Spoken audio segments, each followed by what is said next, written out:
नमस्कार शेतकरी मित्रांनो, मी ॲग्रिकॉल सोंगकर. आपण आज गुलाबाच्या बागेत आलेलो आहोत. तर गुलाबाच्या बागेत सल्फर या अन्नद्रव्याचे महत्त्व काय आहे हे आपण आज जाणून घेणार आहोत.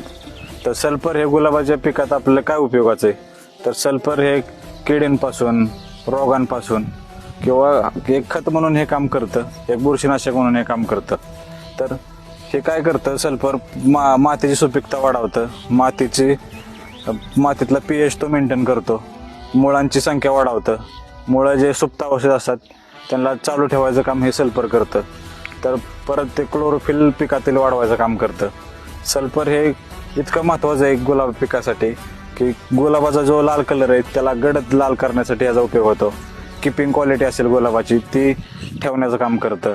तर ह्या पिकामधला अॅमिनो ॲसिड महत्त्वाचा असतो, तो अॅमिनो ॲसिडची वाढ करण्यासाठी सल्फर या घटकाचा उपयोग आहे. सल्फर हे प्रोटीन वाढवतं, अॅमिनो ॲसिड वाढवतं, बाकीच्या सगळ्या अन्नद्रव्यांची उपलब्ध करून द्यायचं काम सल्फर हे करत असतं. धन्यवाद.